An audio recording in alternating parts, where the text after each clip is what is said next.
Akory aby sika finaritra aby Ragnandria. Miarahaba antsika mpanaraka ny page na ny pejy RGL. Tonga somatsara indray eto amin'ity fandarana catéchisme d'adulte ity. Elaela antsika zay no tsy misy fandarana catéchisme fa tamin'ny heriny moa tsika dia niaraka nanao dinidinika tamin'ny docteur Saymanara ary tsara marina fa hisy andiany sy série maromaro ohatran'ireny iarahantsika amin'ireo olona izay asaina. Anisan'ny santatra azy moa izy dia mbola hitoy ny fiarahana amin'ny docteur Saymanara satria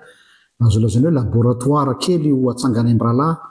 io fandarana io mba ahafahana tena mitaiza ny vahoaka amin'ny lafiny sehatra politika satria tsy misy ny manao éducation politique à Madagasikara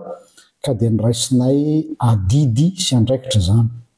Itsy andaniny koa tsy adino ny fitezam-panahy isaky ny catéchisme d'adulte tahaka izao ka ny fampianarana androany dia mahakasika ny resaka fanabeazana satria tena fototra lehibe anankiray mahafirenena ny firenena ny fanabeazana. Ka rehefa miteny hoe fanabeazana tsy resaka sekoly ihany fa ny éthique familiale, zany hoe manahoana ny atmosphère familiale iainan'ny zanatsika moa ve ilay atmosphère sy ilay environnement iainan'io zanatsika io azo lazaina hoe favorable ahafahan'ilay ankizy mivelatra amin'ny fianarana ohatra. Zany hoe na tsara tohina ny système mpampianarana, programme mpampianarana, ny fampianarana akademika nefa le zaza miaina ao anatina environnement na atmosphère invivable. Toy zany koa tsy ny zaza ihany fa na ny ray aman-dreny izay atao hoe mitantana an'ireo zaza ireo amin'izany tsy afaka manana atmosphère tony tsara fa tratran'ny adi-tsaina lava dia tsy maintsy hisy impact amin'ilay zaza zany. Ka izay no antony iresantsika an'ity androany ity. Ka androany tsika dia iresaka thème anankiray azo lazaina hoe manahirakirana ihany. Niezaka ihany nandika n'ilay lohateny tamin'ny teny malagasy fa tsy tafavoakako ilay izy fonana be dia be fa ny mahalaza azy dia ty amin'ny teny frantsay ty hoe de l'enfant roi à l'enfant Dieu. Zany hoe ny zaza zany tena zany hoe nokenakenaina na zanaka natao toy ny mpanjaka nandrianina napetraka tsika tamin'ny toerana ambony tsy tandrify azy dia enfant roi ary rehefa napetraka tsika teo amin'ny toerana ambony io izy enfant roi mieritreretsika hoe zay no atsara azy vao maika na nahirana dia nivadika tsy hoe nivadika fa vao maika ny niakatra ny atao hoe ny exigence n'ilay zanaka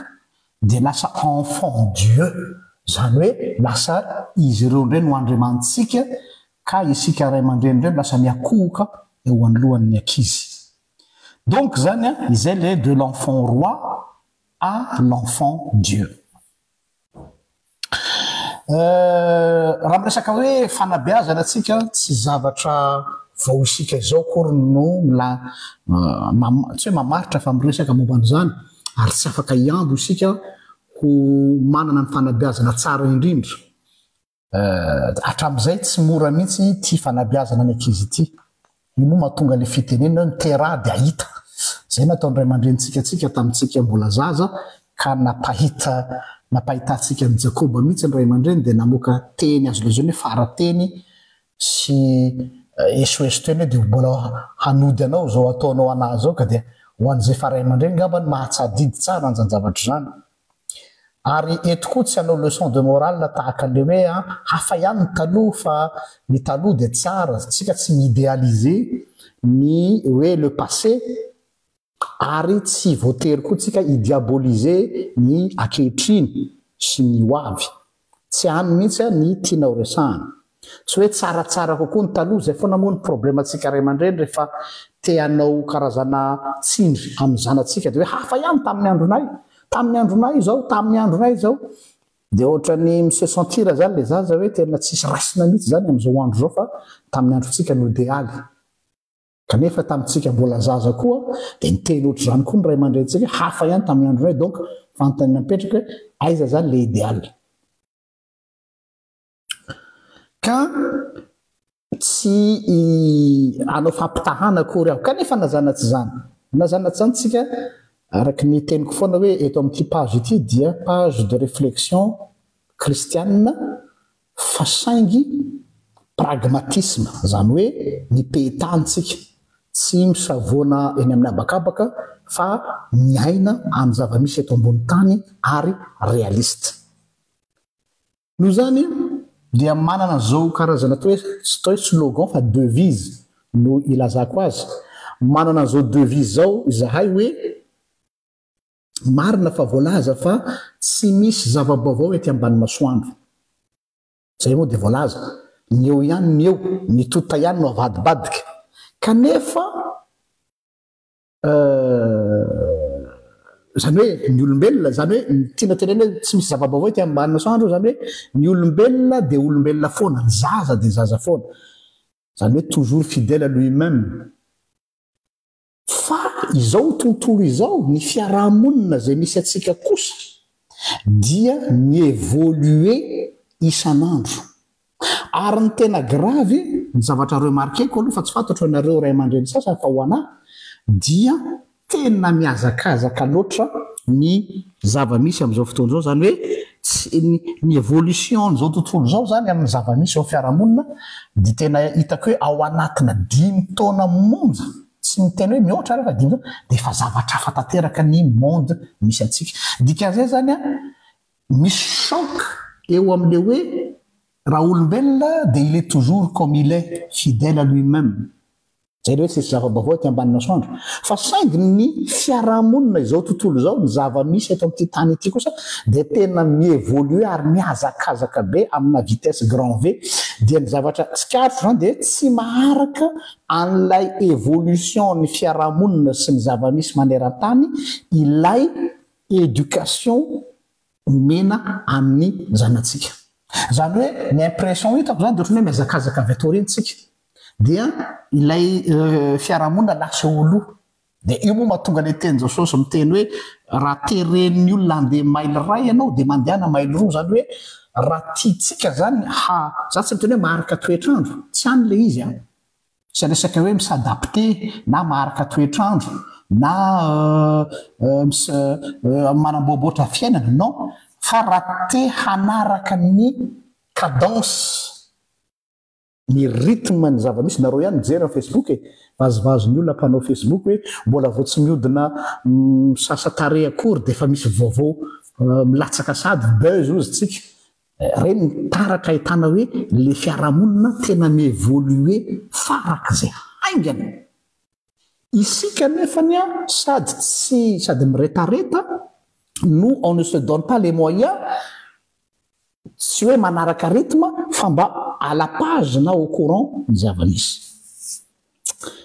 Eo zany le izy. Le hoe fiovan'ny zao tontolo zao, ny fiovan'ny zava-misy eto amin'izao tontolo zao dia mety tsy ho hitantsika ao anatin'ny fotoana fohy le izy, fa mievolue miadana nefa rehefa avy eo ny résultat amin'ny farany dia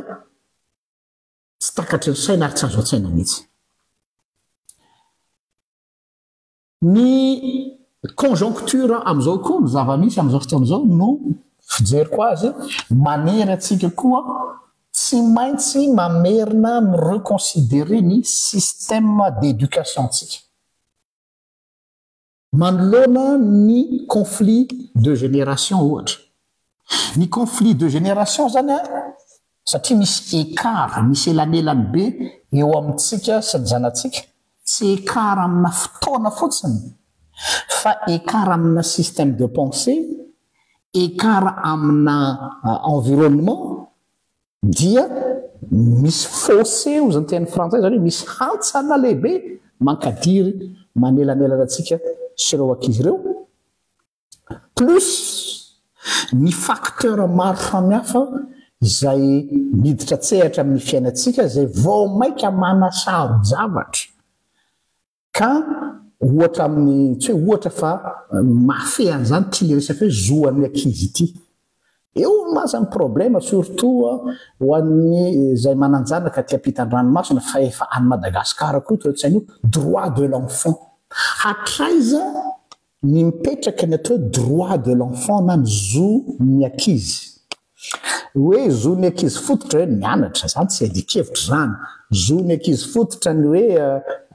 tafina lamba zo ny ankizy fototra ny mianatra sisy fa am'le droit misy le hoe tena manana droit hafa zay ho resantsika eo rehefa aveo reo no manahirana atsika eo déjà le fameloman-jaza aloha efa manahirana fa mbola mampitrotraka nyty hoe retsoretsoreto ny tsy azo atao ntsony ohatra hoe réalité am'zay tsy azo atao ntsony mikapoka zanaka amin'ny droit de l'enfant zany ho izy na dia mbola tsika ara mbola ao anatina zay mikapoka dia aiza ho aiza fipetraka tsika am'izay fotoana zay tsy azo atao be deaibe zany le zavatra takin'ny zao tontolo zao zany hoe isika zany entre le marteau et l'enclume ny zaza manao ny ataony ny fiarahamonina manao ny ataony zao tontolo zao koa midikte aminao hoe atreto ihany ny farany limite ny fahefan'ny ray aman-dreny zany hoe le autorité parentale zany a memiena satria le zaza mitaky ny fiarahamonina mitaky zao tontolo zao miimposer norme internationale sy droit de l'homme dia very le ray aman-dreny tsy hitantsony zay atao de farany a manao abandon de poste manao abandon de poste mety tsy fidiny a fa noho izy tsy hitantsony zay ale raha hitariko lavidavitra kely koa izy dia manoloana andreo idéolojia zay tena hoe voizina be koa am'izao fotoana zao dia fantatrareo tsara fantatry ty misy sasasasany amintsika le resaka toe-tsaina wokisme io ny tena manimba zavatra am'zao tafiditra ao amin'ny système d'éducation ny wokisme dikako eto le izy ainareo zany tanareo le hoe malaza be tao ao le hoe wokisme ty basy aloha adikako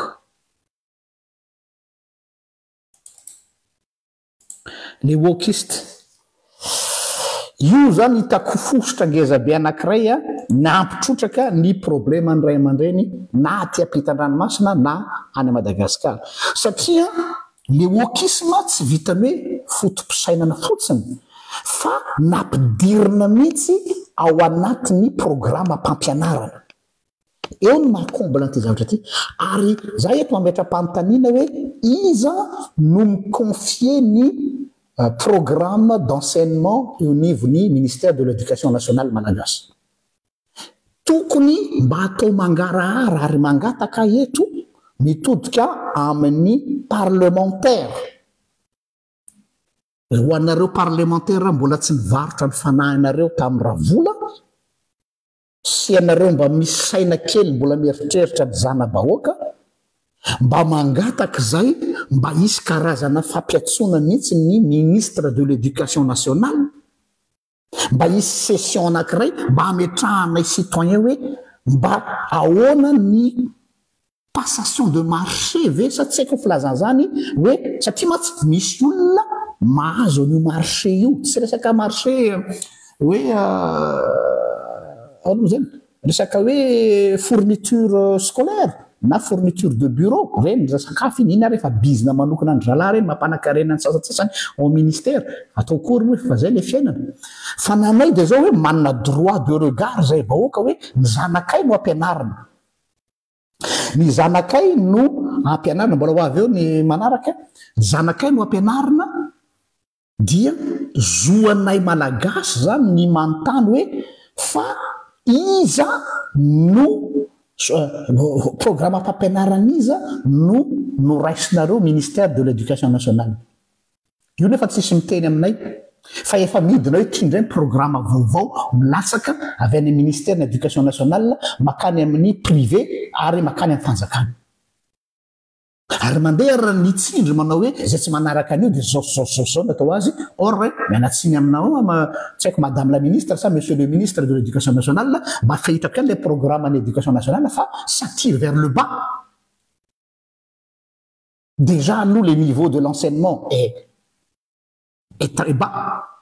Fa ny faharoa fantanina manitikitika dia zao hoe iza no nomenareo an'io marché io.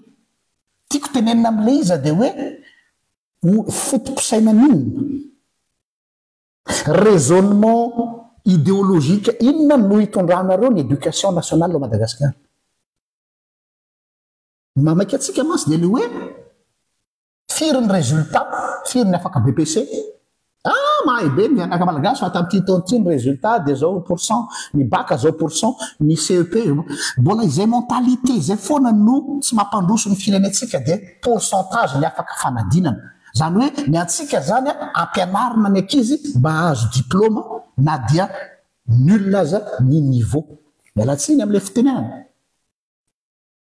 fa amiko ny éducation no voalohany indrindra dia hoe philosophie inona éducation inona frena inona no ninculquenareo ny zana bahoaka nanomboka tany amin'ny primaire miakatra secondaire ny universitaire moa tsy resahako intsony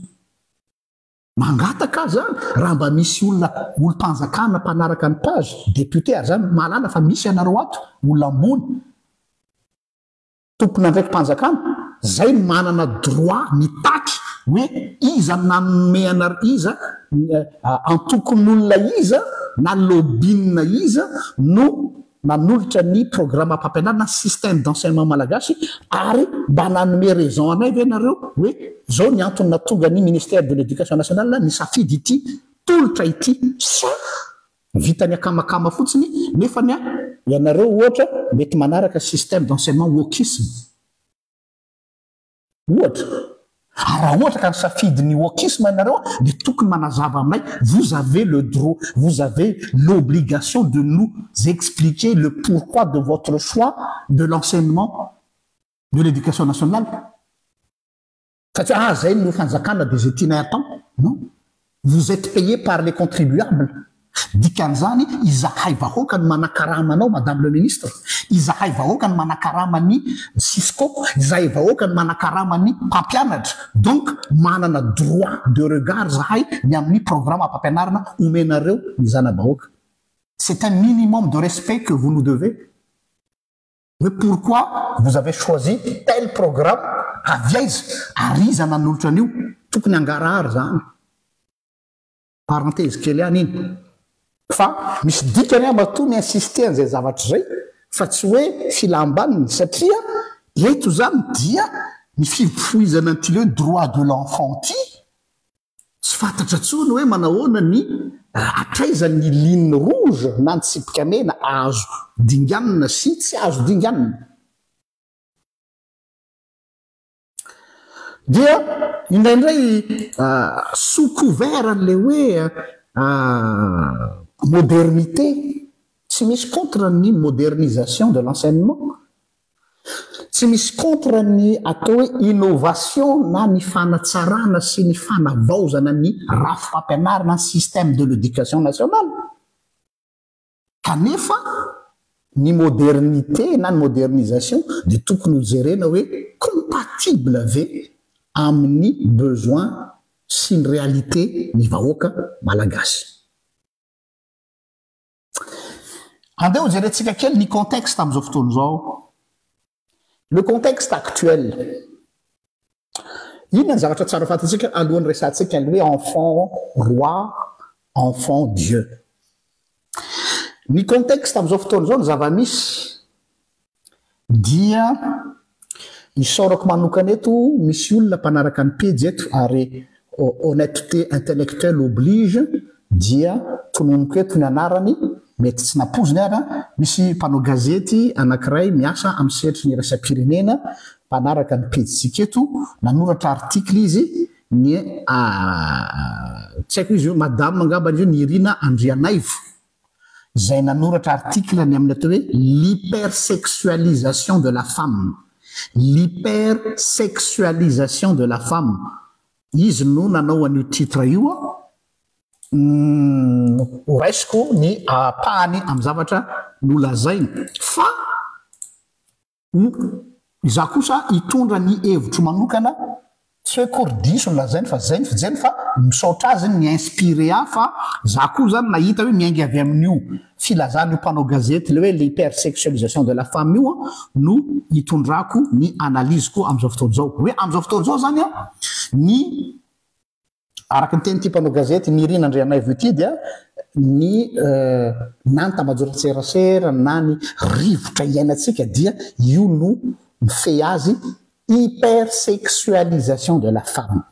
Hitatsika ny ao anatin'io teny hypersexualisation misy teny anankiroa sexualité zany hoe manodidina ny resaka sexe ary hypersexualité zany hoe tena amin'ny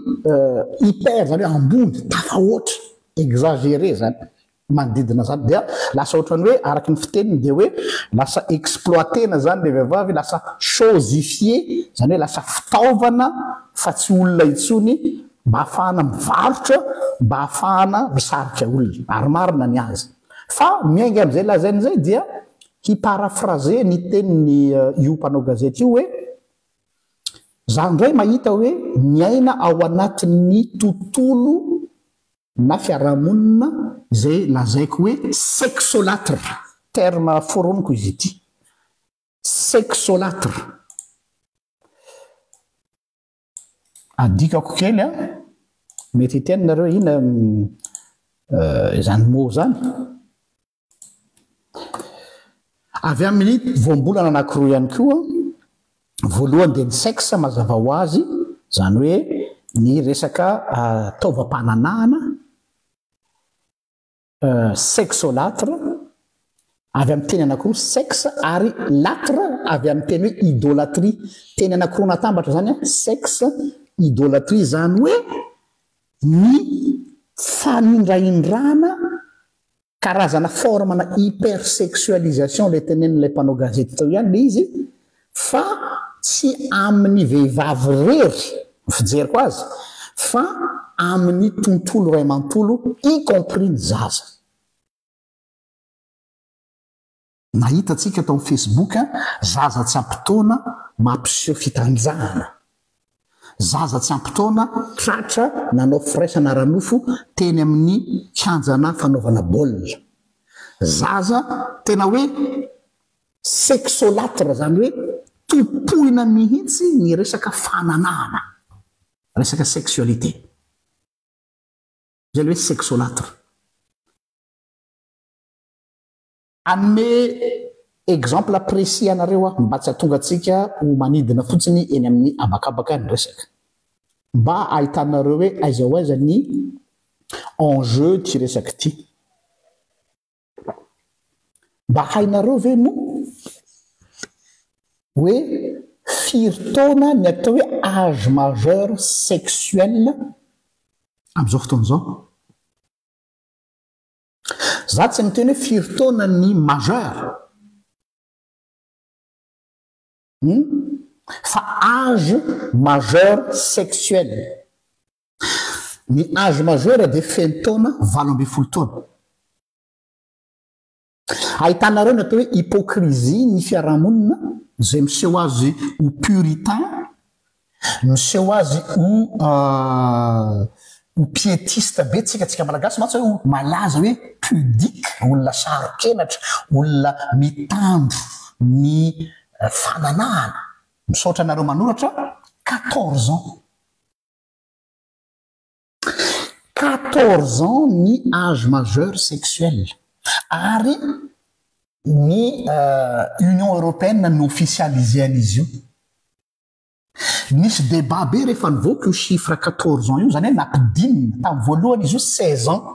ny âge majeur sexuel dia nampidinina 14 dia nandeha ny débat tsy nisy resaka zany tany Madagasikara satria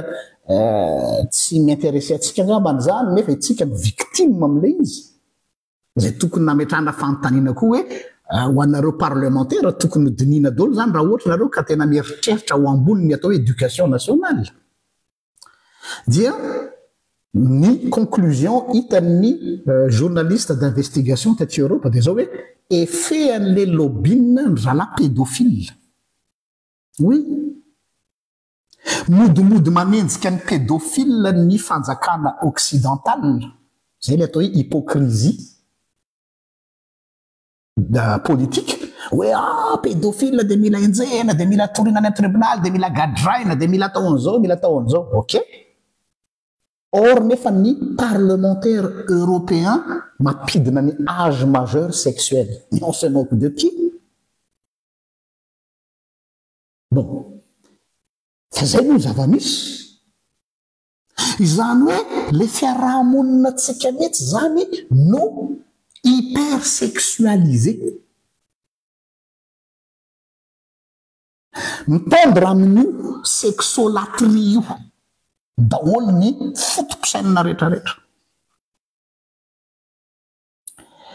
ka ny fanazavana zay omeko zay tsy avy amiko fa avy amina juriste anankiray atao hoe madame Audrey Marlois avy amin'ny CRIAVS dia centre de ressources pour les intervenants auprès des auteurs de violences sexuelles dia ity tena juriste tsy za no miteny za tsy manam-pahaizana za je ne fais que rapporter zay lazainy olona compétent amin'ilay domaine so nareo lazanareo zany no mamona misy mitena zany masy indraindray ato amin'ny mpanaraka ny page hoe io pasteur iny mamorona fotsiny satria le olona tsy au courant ny information de lazainy fa zany mamorona donc omeko ny référence mba tsy apisy ny ahiahy zany hoe io CRIAVS io dia atao hoe centre de ressources pour les intervenants auprès des auteurs de violences sexuelles no anarany omeko eto dia zao lazain'io juriste io ny atao hoe majeur sexuel les définitions atao hoe majeur sexuel fa tsy majeur administrative dia mialatsiny fa amin'ny teny frantsay le définition dia azavaiko malalaka rehefa avy eo dia adikako aloha dia zay vao vakiko aminareo zavady io zany a zao ny voalazan'io Audrey Marlois oui, la majorité sexuelle est appelée l'âge de consentement. C'est l'âge à partir duquel un mineur,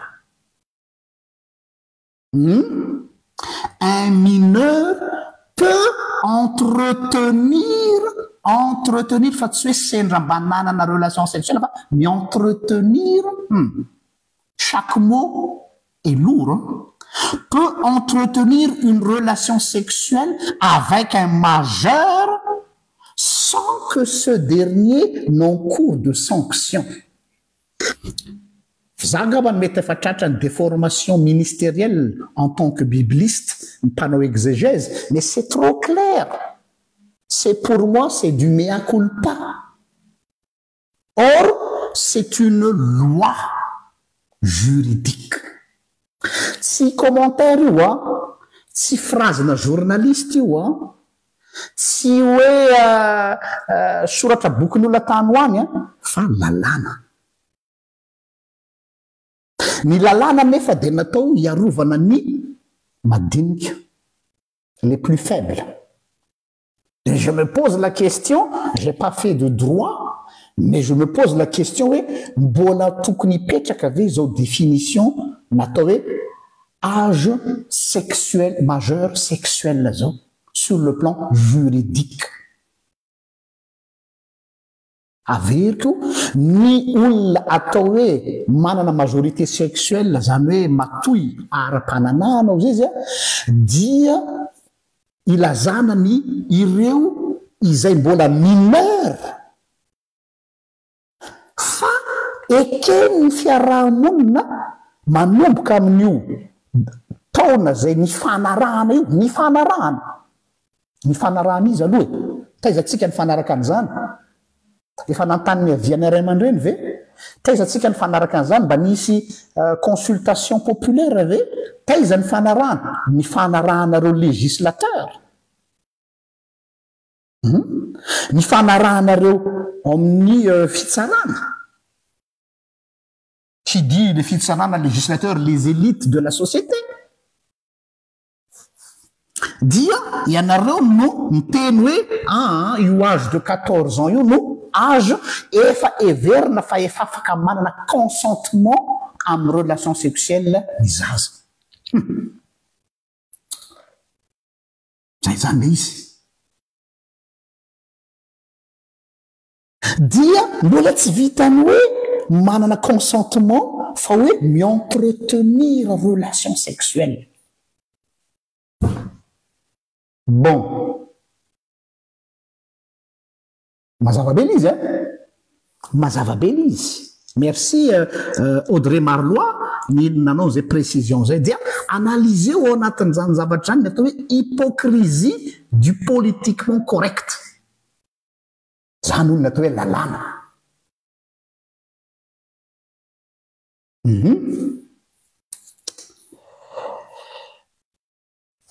Dia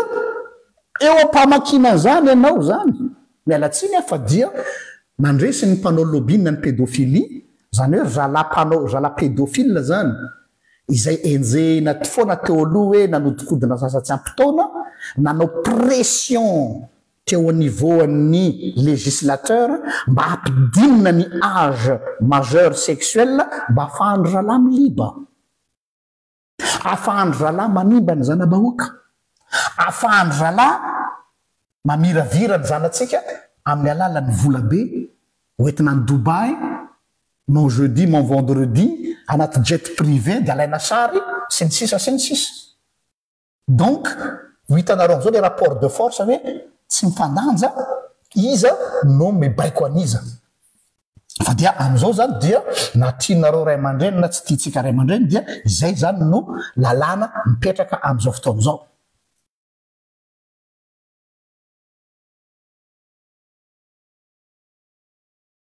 Nous pour vous dire, oui, même la loi qui est censée nous protéger met en danger nos enfants. Zay le izy. Nan lalàna zay everina fa mba tokony mba hiaro ny zanatsika no izy indray no mitondra azy eo ambony plateau ho kepokepohany retsy elita iretsy. Ary reo elita reo nefa no nanao ny lalàna.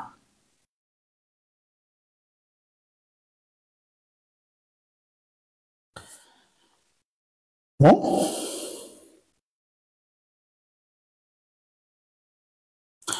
Ina ny antony esako an'izany ozy nareo ina ny idiran'izany amin'ny loefisika tena misy idirany. Ny tena idirany dia ity isy influence amin'ny positionnement ny ray aman-dreny manoloana ny ankizy io. Ataonao ahoana ny teny amin'ny ankizy io andana mianatra nefa izany ny lalàna amin'izao fotoana izao. Vitan'le zaza mihitsy no manivaiva anao hoe inona kory zay karamanao ry dada sy ry neny azoko anatin'ny ray alina miaraka amin'ny zalahy zalahy fotsiny dia j'ai tout ça et je suis consentant à l'âge de 14 ans.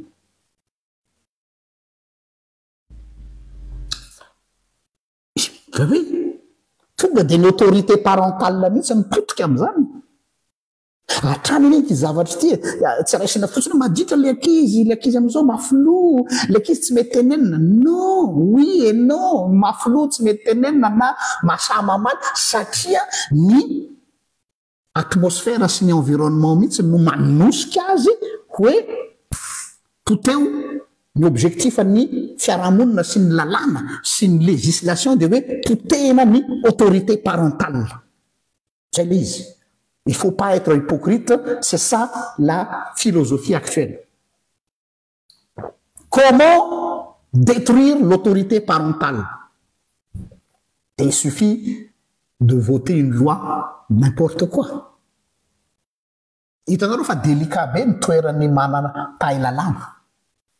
zany indray rehefa mijery anareo mpanao politika mpanao lalàna député io matory fotsiny sasany amin'ny assemblée nationale lao mihevitra mikibony igny ngeda be ohatray mitrony igny avy nisotro labiera avy nanao labringy nanao lavy fa raha mba antaninay vahoaka an'izany nareo inona mba avalinareo anay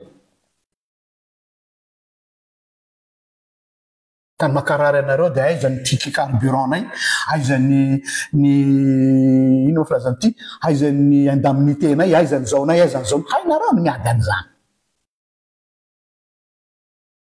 fa tsy mba manao tatitra aminay ianareo hoe mba aiza ho aiza noho ny protection de l'enfant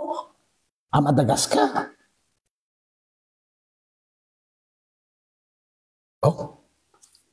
Tsy mpiany ny teny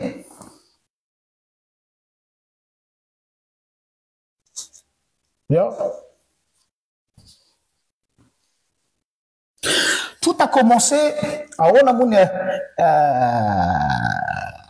ny atombohany ty zavatra ty tsika zany tsy maintsy mijery ny any amin'ny fototra ny atombohany io zavatra io dia novoizina mihitsy ilay affirmation hoe il y a plusieurs modèles de famille io zany lay modèle novoiziny zalahy progressiste zalahy progressiste hono milaza azo progressiste zay moa filazan'zareo azy ianao zany lazaina fa inao zany taraiky olda be antitra be fa zareo progressiste no mivoy an'io amin'ny alalan'ny fampianarana de manière sournoise dia asosoka moramora an'ilay izy. Il y a plusieurs modèles de famille tanareo diluevandry zareo zany hoe io déclaration io zany dia namotika tanteraka hoe tsy misy tsony ny atao hoe norme na modèle standard familial nopotehina zany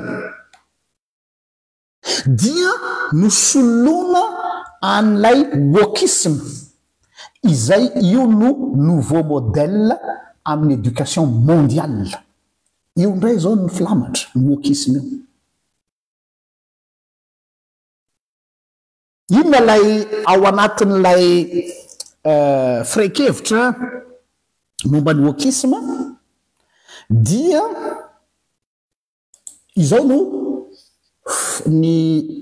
nampidiriny wokisme amin'ny anatin'ny éducation mondiale ny zaza manomboka 6 ans ny zaza anankiray hory zareo wokiste dia tsara efa resahany any atao hoe sexualité any ampianarana. Jusqu'ici ça va, moi je suis d'accord avec ça. Mila resahana ny sexualité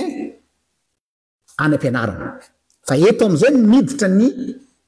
fatsora rehetrarehetra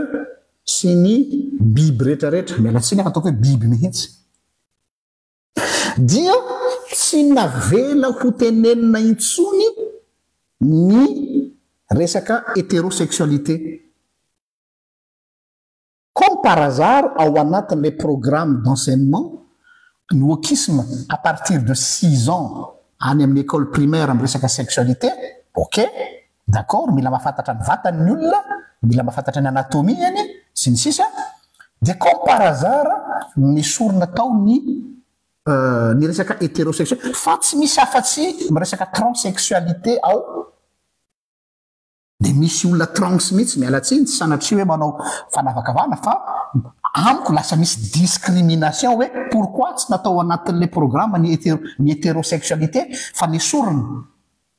dia ny transsexualité no ampianarinao ny homosexualité no ampianarinao sy ny sisa ary io boîte de Pandore tsy hijanona eo fa misy philosophe koa am'izao fotoana zao efa mivoy ny atao hoe zoophilie zany hoe relation sexuelle avec les animaux oui ary malaza io philosophie io donc zany lay sournoiserie ilay fiatsaram-belatsy izay tehanao mialatsiny afa mety ho lazanareo complotiste eto je m'en fous ho anareo progressiste zay mety amin'ny maily rehefa avy eo fa tsy maninona mampatsiaro ahy ny Éric Zemmour tsy hoe zay zavatra lazain'ny Éric Zemmour dia ratsy daholo izy za tsy foro amin'ny Éric Zemmour mihitsy fa misy zavatra mamperitreritra ihany lazain'ny Éric Zemmour hoe tonga amin'ilay atao hoe politique de remplacement nanazy indray moa resaka immigration hoe remplacement ny français de souche amin'ny immigré fa ny andray a théorie de remplacement d'éthique et de mœurs zany hoe ametrahana standardisation vaovao ka hanapitehana an'ilay atao hoe modèle de famille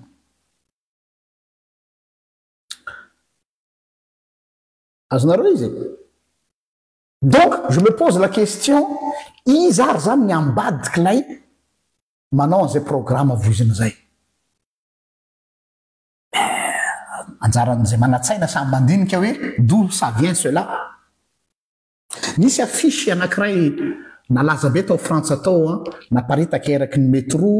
naparitaka eraky ny bus naparitaka eraky ny ty vazamototra rehetrarehetra ty dia izao lay slogan nataony izy moa filazana zany nataony izy manana azy ty éducation nationale frantsay ity ny filazany azy eto hoe nasy zay moa le slogan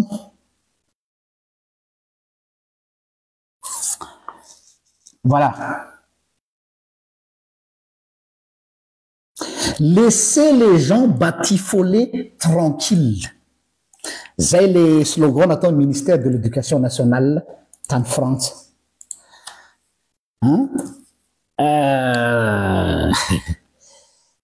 zafady mbola mandika kely alizy eto sady manao copie-coller io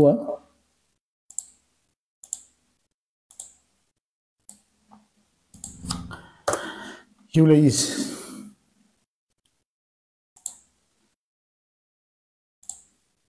oui laissez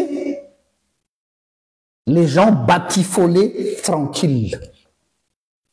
hainareo zany batifoler zany verbe batifoler zany batifoler de hoe s'amuser de façon légère insouciante de manière frivole zay ny dikany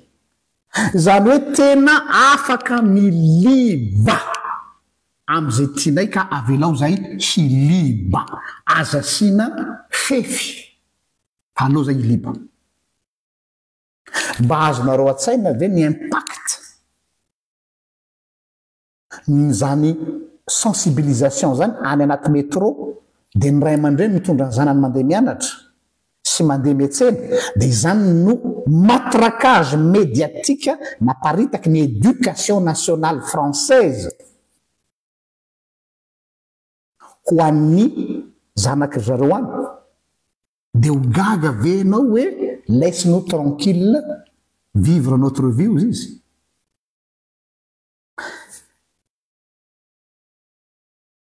miresaka hoe wokisme ny teny mantsy namana tao inona le wokisme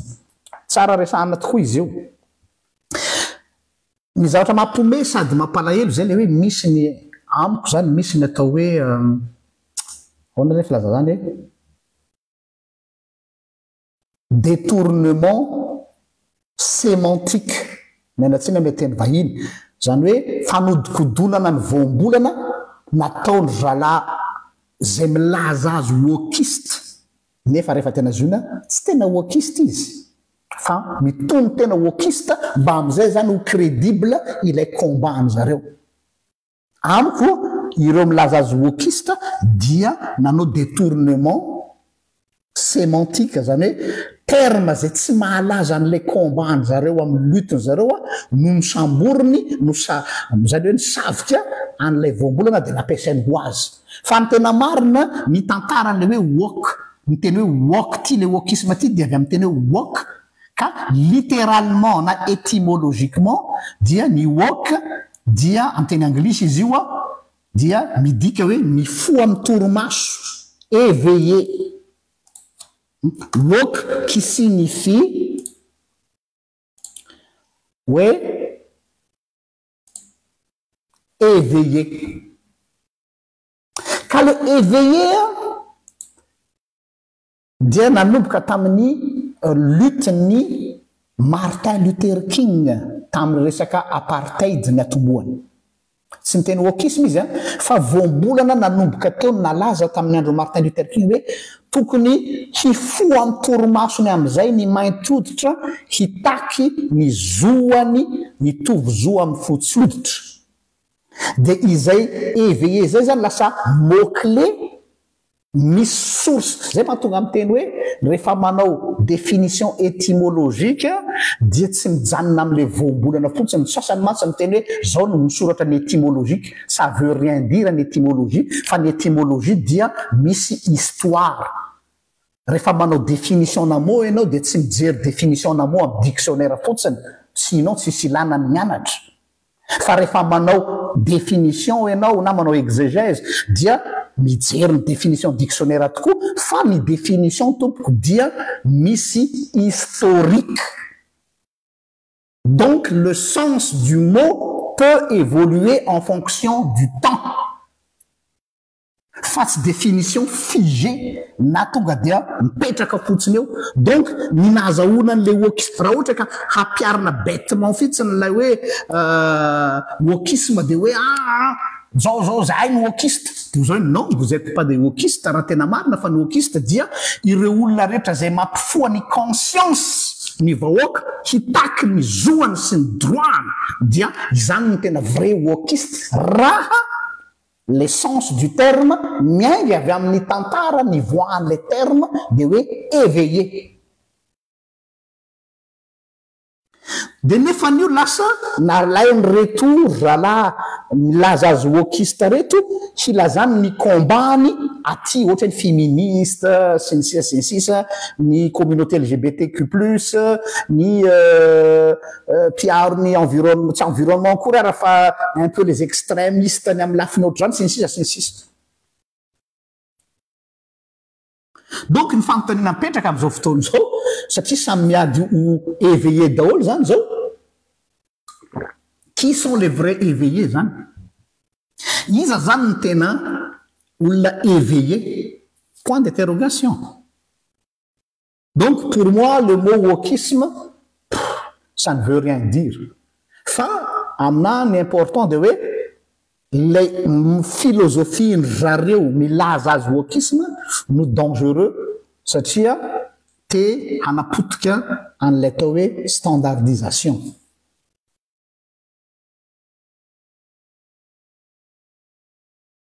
no zany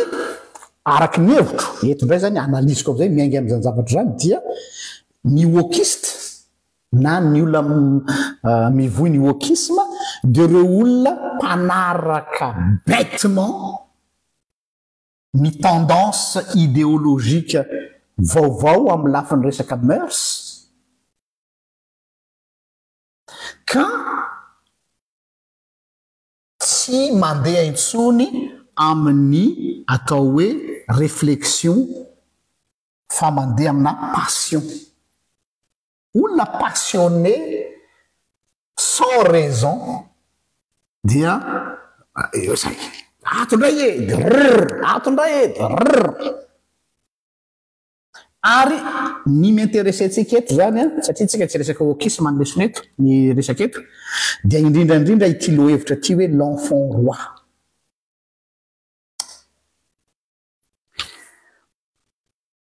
ahoana moa ny toeran'ny zanaka ny zaza eo anivon'ny fiarahamonina sy ny ankonana aizany tokony ho toerany ankizy manoloana ny contexte zay resantsika rehetrarehetra io dia ny zavatra hita sy tsikaritra dia ny voizina be amin'izao fotoana zao dia hoe liberté liberté fa fausse liberté fahafahana sandoka izay naroso mba hafahana mifehy sy mamatotra ny ray aman-dreny tsy afaka isana ny autorité parentale intsony izany hoe nafindra any amin'ny ankizy ny autorité fa tsy any amin'ny ray aman-dreny intsony io zany lay comble be amin'izao fotoana zao vitandry zareo tsara ny nanala ny fahefany ray aman-dreny tamin'ny alalana firainkevitra bien sûr ka lasa eo ampelantanany ankizy ny pouvoir io mahatonga azy hoe enfant roi mbola tsy miresaka le enfant dieu tsika fa mbola miainga avy aty amin'ny hoe enfant roi alo ary ahoana natonga an'io enfant roi io mandra-pahatonga amin'ny enfant dieu mbola misy transition anankiray de hoe l'enfant tyran le zaza tyran zany hoe tena mpanjakazaka mbola pire no le enfant roi zany hoe enfant roi de mandra-pahatonga ny ety am'le arrivé enfant dieu mandalo ato am'le enfant tyran aloha de zay vao tonga am'ilay enfant dieu dia les tendances am'izao fotoana zao zany de hoe tsy misy tsony norme tsy misy tsony ny standard arahana mpotehana zany io fa anjaran'ny ankizy hono no mamaritra ny lalany samyrery anjaran'ny ankizy ony no mamaritra ny lalany samyrery satria tsy misy tsony ny standard ary ny rôle ny ray aman-dreny de inona sisa ny andraikitro zany za zany dada ianao ray aman-dreny tsika ray aman-dreny ny anjarantsika sisa satria tsika tratrany coup d'état ny anjarantsika sisa dia ny mitondra ny fitaovana zay ilain'ireo zaza reo mba hahafahany misafidy ny destinéany hatreo ihany zay zany le hoe omeo azy ny fitaovana ilainy omeo telefone izy ny ordinateur izy omeo vacances izy omeo vola izy omeo argent de poche izy avelao izy andeha ry ataovy daholo ny sitrapony rehetrarehetra fa ino no ahafahany traceny avenirany donc ny rôle ny parent zany a misubvenir an'izay besoin matériel zay fotsiny fa tsy tsisy idirantsika ntsony ny traçage ny avenirany zaza e nono ohatr'olo izy de tena mitombona hoe avelao ny ankizy safidy ny lalakale ny fianarany ny objectif za koa d'accord am'izany fa tsy zay le izy zavatra hafa ny ao ambadika izay no amidiny aminao fa ao ambadika dia ny autorité mihitsy no potehina le izy oa tena sournois zany hoe tena mikisaka tsy moramora tsy moramora tsy moramora tsy moramora tsy hitanao le izy efa tonga ery zay vao gagabena hoe ary nakaiza le autorité parentale lako teto totsy eo tsony baibay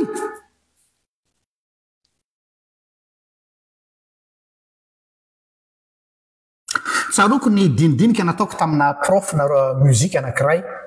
rehefa nyresaka ny amin'ny fampianarana mozika ho an'ny ankizy ho an'reto zanakay reto zany mianatra mozika dia enao mo tena tsy manana fahalalana mozika de manofinofy ny reto zanako reto mba tiako mba zaozao da ahoana no ataonay ray aman-dreny fa tiana tonga de hoe aloha izy tonga de ahoana ny atonga azy tena tonga de mahay be de tonga de ohatran'ireny le mpitendry any amin'ny groupe na artistique reny tonga de tena varatra be zany rahanao gitara rahanao clavier rahanao batterie de tonga de hoe ahoana ny atonga azy mahay haingana brûler les étapes zany de zao navalin'ilay prof de musique anatin'izay fotoan'izay hoe ramosea aza manofy ianao fa ahoanao aleo izy izy manaraka ny norme foana dia marina izy izy fa c'est chiant zany hoe mamizaka aleo izy izy hianatra musique classique aloha fantatra eo izy fa tsy tian'ny ankizy le musique classique majorité ny zaza tsy tia classique satria olda be ohatra atsika olo dehibe zany dia aveo izy izy initiena amin'ny jazz satria reo ny base dia apartir an'ireo izy izy no travaillena am'izay rehefa aveo izy am'izay no mitrandraka ny orientation musicale mety aminy zany hoe miainga aveo izy zany dia mety izy ndray ny mamorona gadokira ho azy na misafidy hanao R&B na misafidy hanao reggae na misafidy hanao rock na misafidy hanao country na zay style de musique na hanao rap dia fa aleo izy aloha izy manana ny base tsy mitovy izy izy ankizy anankiray mety hoe se spécialiser amin'ny hip hop na tena maha hip hop be nefa nay nandalo ny atao hoe klasika. Bon moa? Oui ozy. Satria ozy izy le base, le standard mila apetraka anao ka le standard ozy izy a tsy hoe miorienté azy ianao hanao klasika, tsy hoe miorienté azy ianao hanao jazz, fa ireo ozy izy ny fondation. De rehefa manana fondation musicale matanjaka tsara ny ankizy izy a dia izy am'izay avy eo no mitrandraka ny style musical zay tiany arahany ho azy manokana satria eo ampelantanany ny outil rehetrarehetra. Fa raha tsy omenao azy de possible izy mety mahay rap be, mety mahay tsy haiko mahay rock be fa tsy manana base dia tsy ho productif mihitsy le zaza. Bon de nangina. De rehefa nandinika an'izay zavatra zay zany de za hoe marina mihitsy zany le hoe ohatr'izay koa amin'ny éducation. Hoe apetraka aloha tsy maintsy misy standard d'éducation. Mety tsy mahafinaritra ny progressiste zao discoursiko zao fa zany noho izy. Tsy maintsy apetraka ny standard amin'ny éducation mba ahafahany rehefa avy eo manana base solide afaka kopa-kelatra ho azy samy rehetra satria efa nomenao azy ny fototra. Io zany ohatran'ny image na hazo, hitanareo ny hazo lehibe anankiray de misy racine tena hoe miditra lalina any ambany tany any le racine, fa avy eo le branche misokatra amin'ny abakabaka. Ny atiako mihitsy ho sary io ary matao Jasosy nanao fanoharana foana hoe hazo. Raha mandinika nareo anatin'ny soratra masina ny fanoharana ataon'ny Jasosy dia hazo. Na ny baiboly koa ny testamenta taloha hoarina amin'ny hazo. Savata? Jareo le voatsinapy izy de manidy de tonga hazo lehibe satria misy racine. Tsy le olona mihevitrevitra eny amin'ny abakabaka, tsy le olona le tsisy fototra fa le olona mitsingevangevana eny mipetraka eny amin'ny rivotra, fa olona misy fototra tsara, bien enraciné amina base d'éducation matanjaka. Ary plus izy manana racine tsara, plus izy afaka misandrahaka, afaka mivelatra tahaka an'le branche d'arbre le miakatra ohatr'izao. De hitanareo le paozin'ny hazo iny manao ohatr'izao de mivelatra ohatr'izao dia jareo nge le paozin'ilay branche d'arbre ohatrany tanana misokatra ohatr'izao. Zany hoe ouvert amin'ny univers am'izay izy. Tsy afaka ny ouvrir amin'ny univers izy raha tsy nanana racine. Or nefany ny éducation wokisme sy ny tendance moderne am'izao fotoana zany hoe tsy ilaina zany standard zany, tsy ilaina zany éducation de base zany fa tonga dia avelao ny ankizy tonga dia niditsidina eny amin'ny abakabaka eny. Ok, mety lasa truise manidina fa rehefa mitotona aveny izy de mitotona izy. Où est-ce qu'il va retomber sur ses quatre pattes? Hitanareo saka tsy mety folaka mihitsy na tsipinao avy eny amin'ny 4e étage fa il arrive à atterrir sur ses quatre pattes.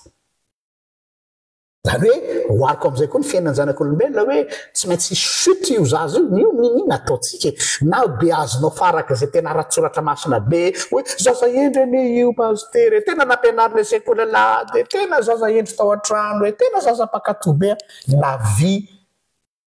est autre. Tsy maintsy misy chute.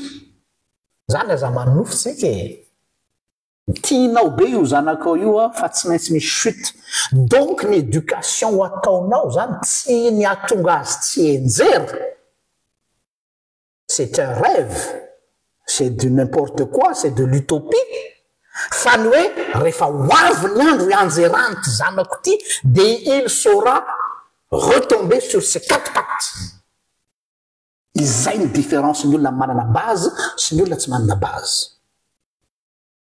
Mety ho tafita le zaza tsy manana base, mety ho mpanefoefo be, mety ho mpanan-karena be, mety ho tena olona farany mahay be, mety ho olona farany ambony, fa rehefa mianjery reny izy tsy misy base itotonany fa tonga dia pia,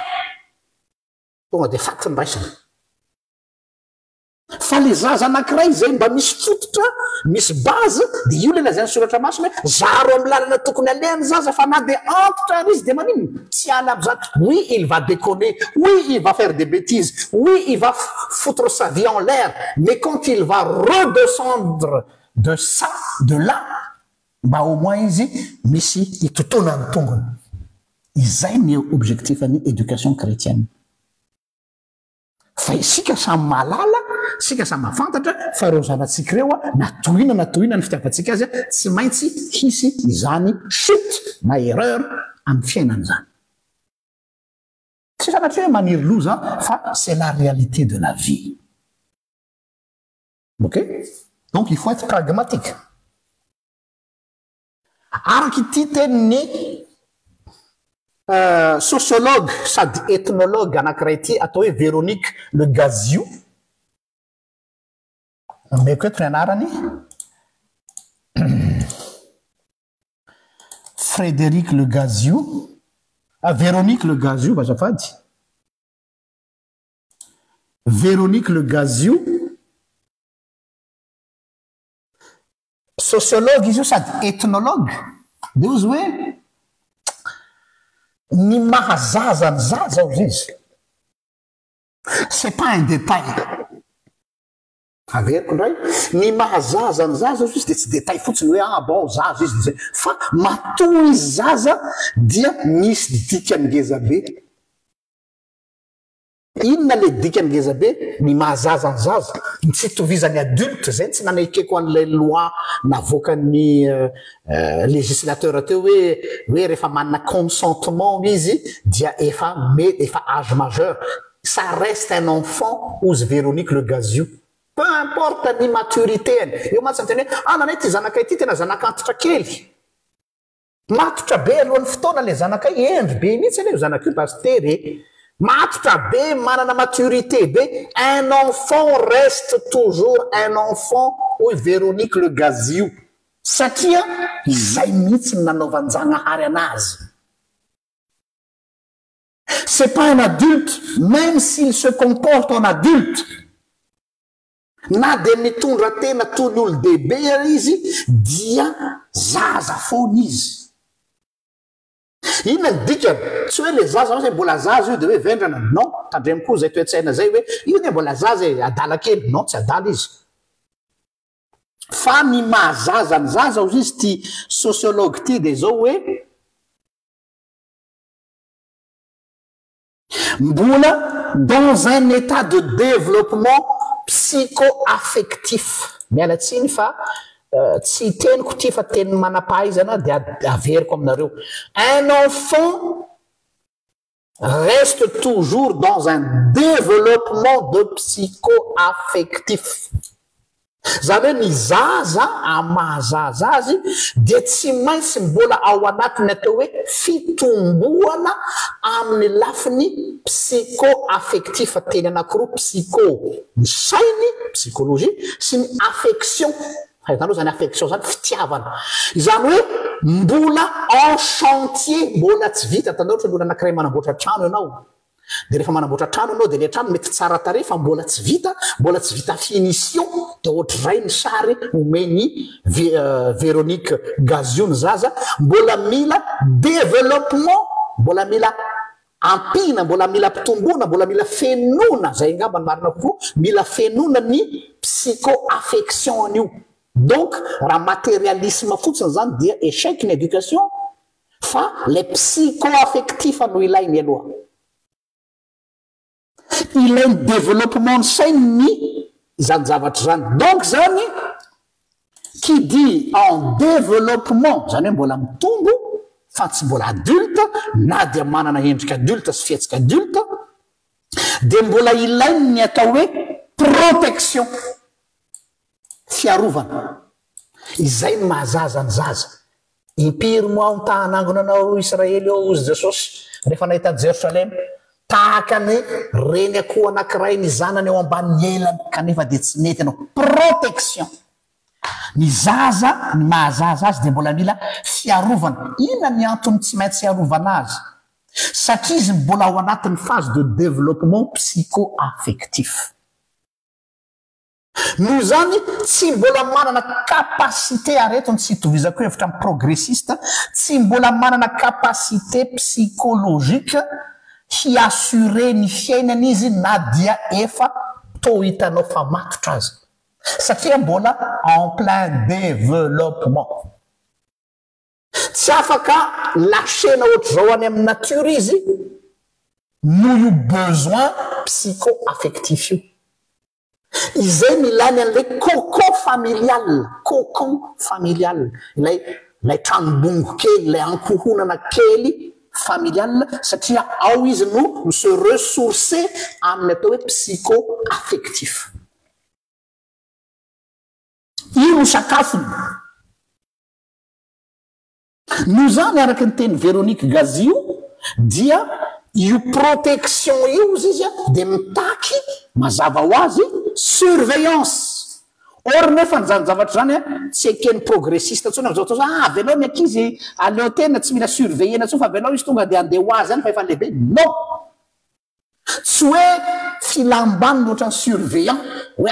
aiza le ankizy teo tsy mianatra teo fa atao ngitrika zay moa ny fandraisany ankizy azy le surveillance takiny tsy maintsy takina amin'ny ray aman-dreny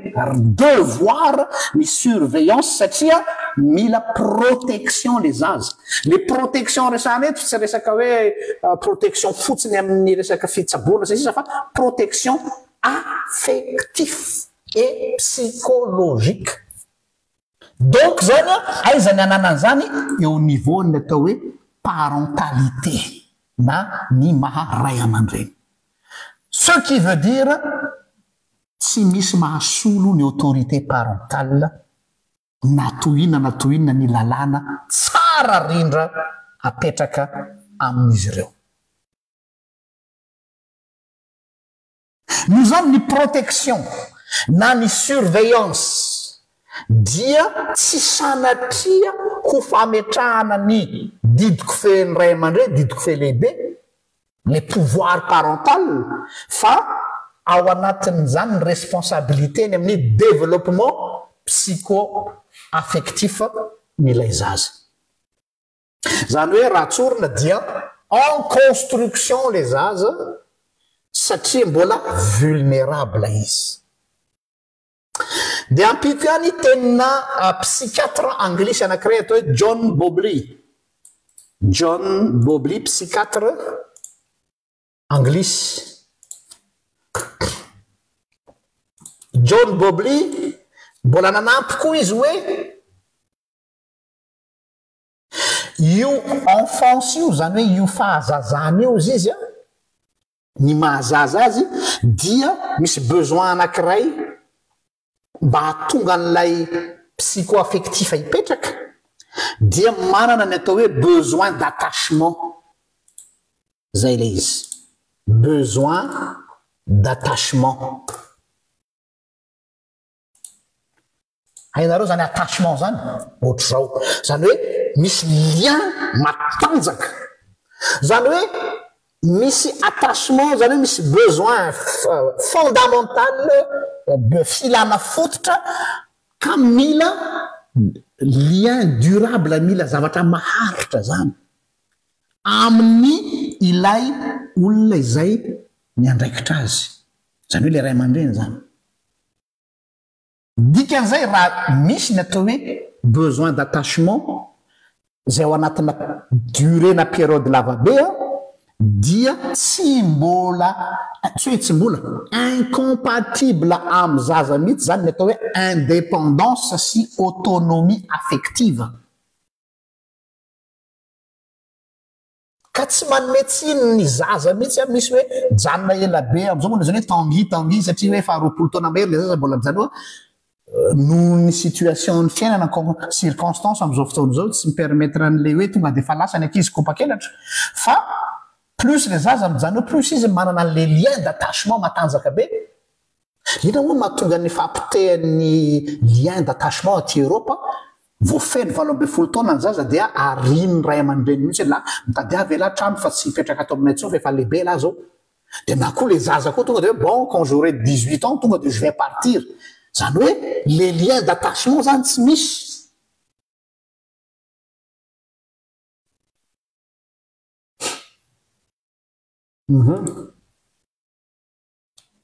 dia io fiarovana an'ilay zaza io zany na les protections de l'enfant io lasa à un moment donné lasa nena zay lasa mikisaka tsy kelikely lasa ne grave zany hoe tellement zany a misy an'izay attachement zay dia nanararoatra le zaza ny zaza mo fetsy rehefa hitany fa hoe manana attachement aminy anao a dia teo ny atombohan'le atao hoe enfant roi i Walter Albadière no niteny an'izy io Walter Albadière dia alohany ilazana le hoe enfant roi dia lazainy hoe ozy Walter Albadière l'enfant demi-dieu voilà mbola tsy dieu izy eto fa enfant demi-dieu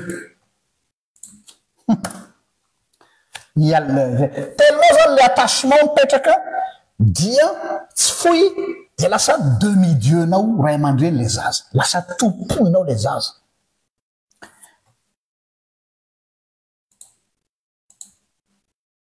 hiditra amizay ary tsika le l'enfant roi manao an'izay introduction zay azy mba azahoanareo inona nahatonga an'le hoe enfant roi fa tsy hoe tonga dia milatsaka fotsiny teo le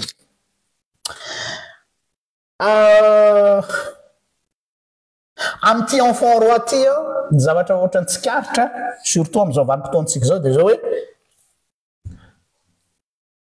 ny zaza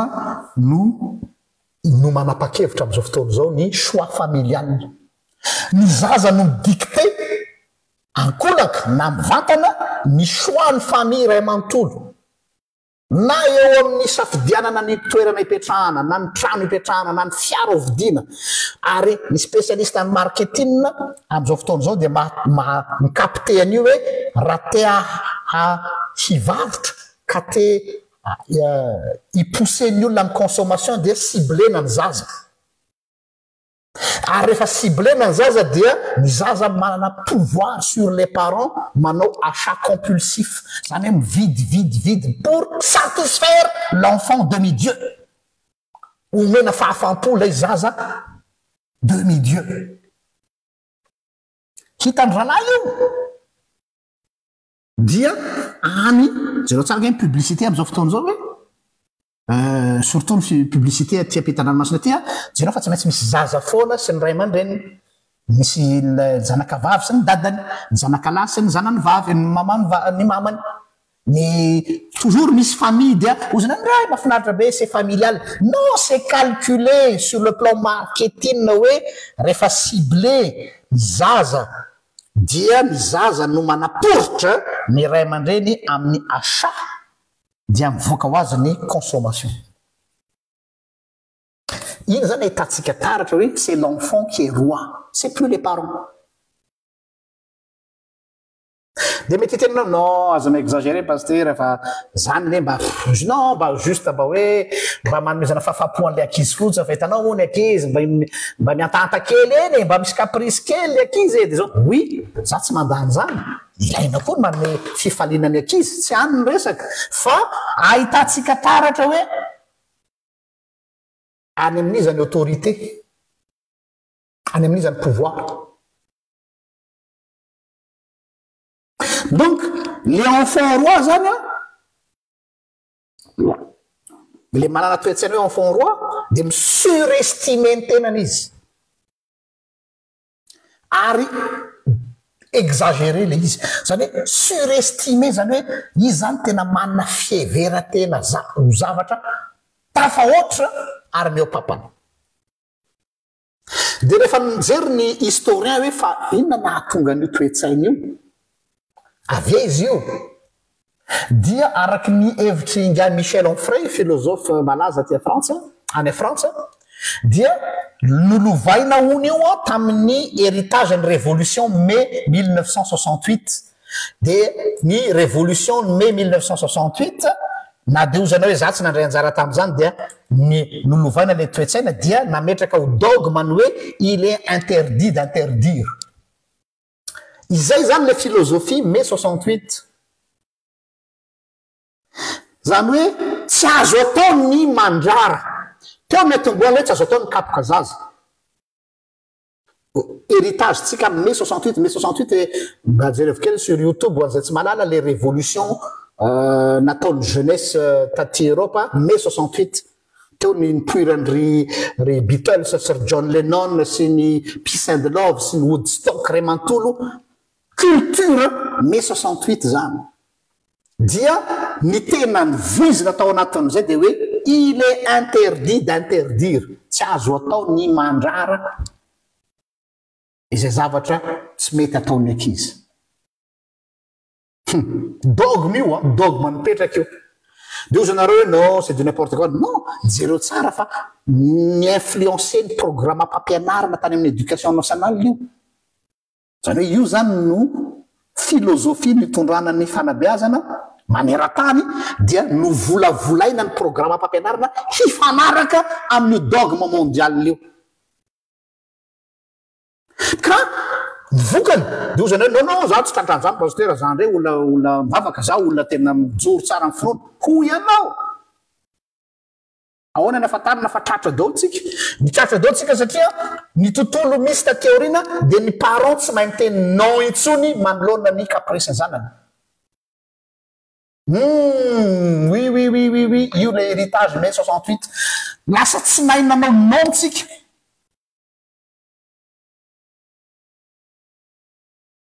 zany hoe ino mahatonga le non tsy vitatsika tsony manao anao satria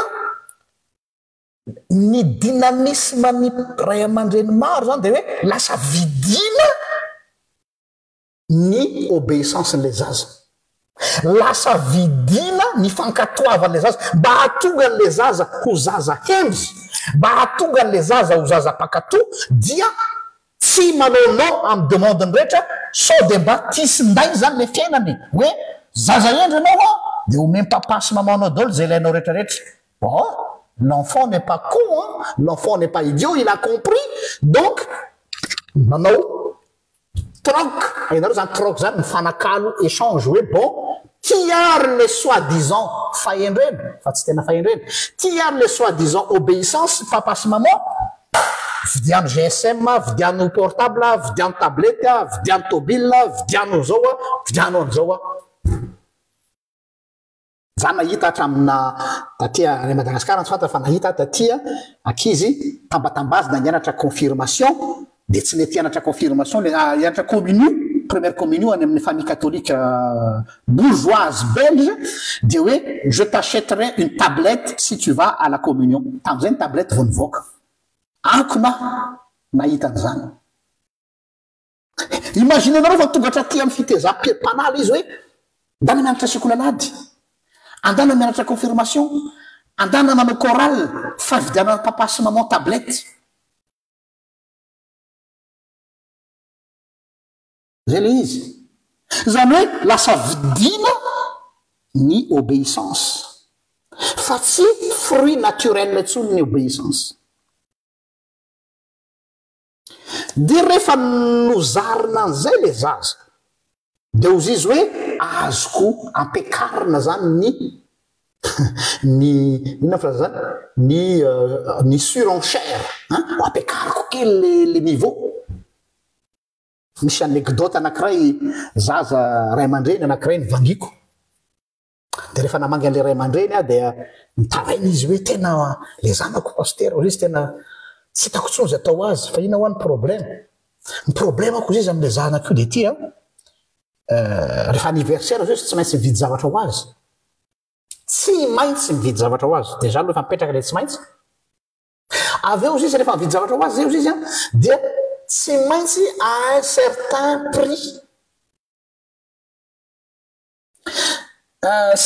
prix zany hoe misy prix apetraka dia raha tena comble ay reto zaza reto manana mémoire d'éléphant danza be hoe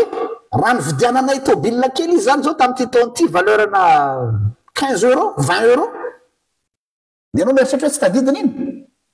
dia tonga ny anniversaire any manaraka dia ataontsika hoe mitovy ihany le prix na latsaka kely dia tsy mandray an'iny izy fa tsy maintsy prix cadeau amboniny le prix teo aloha zany hoe raha 20 euros dia mba 30 euros ndray dia imagineo azy izy fa lasa stress ho an'le parent ny anniversaire ny zanany satria il faut toujours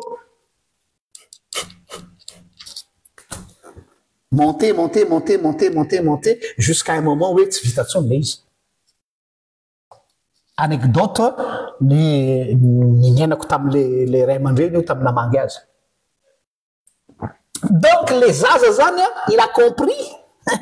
tsy sanana reo zaza reo fa maranitra reo zaza reo zany mikopy le rony hoe mba ho apprécier ny dada aho sy neny mba azo prime d'obéissance dia manao an'le izy any izany hoe le éducation nomentsika le zaza zany am'izay fotoa zay de hoe il n'est plus amoureux du bien am'izay le nataoko tamin'ny vidéo tamin'ny marainy izy iny tandroany tandroany tamin'ny sazany io hoe fa maninona manao asa tsara ianao na ny finoana kristianina koa io de mipetraka fa maninona ianao no makatoan'Andriamanitra satria ve takina aminao zany de tsy maintsy atao satria takina amiko satria ve mba azahoako fitahina de hoe mila endry aho araka ny tena raha mitoetra ao anatinareo ny teniko de angatao zay tianareo na inona hainona mihitsy ny verset iny raha mitoetra ao anatinareo ny teniko de angatao zay inona fa omenareo na ay mila makatoa zany de am'izay afaka mangataka zay tiako amin'Andriamanitra mety be ny kristianina zazakely oatra zany a kristianina zazakely domoko tapany andoherany modimody endry modimody makatoa an'Andriamanitra am'izay mahazo valibavaka fa ohatrizay koa ty amy zaza tsy mibeazina ho amoureux du bien fa lasa mercenaire du bien tahaka ny kristianina koa tsy amoureux du bien fa mercenaire des bénédictions divines tsy toetra ny zanaka mpandovo zany amin'ny maha kristianina atsika fa mipetraka amin'ny toetsain'ny pikarana tsy zanaka mpandova fa zanaka pikarama zay moa tantarany zanakadala lehilahy matoa nanana toetsain'ny pikarama fa tsy manana toetsain'ny mpandova zay ry dada nipetrahako teto aminao nandritra ny taona maro tsy mba namononao ana dia omby ray aza de ozy azy ny dadany zanako malalako fa nga tsy fantatrao fa zay ady anao mba azonareo ve zany firapan'i Jesosy zany hoe fa nga ilahy mila tambatambazana vo endry fa nga ilahy mila totofana vola vo makatoa anahy fa nga ilahy mila omena zao rehetrarehetra zao de zay vo manaja ay zany ana io ke hatram'izay tsy tia fa miandra ny hafatesako fotsiny mba azahoana ny reto fananabeko reto donc tu ne m'aimes pas en tant que père mais tu m'aimes en tant que voilà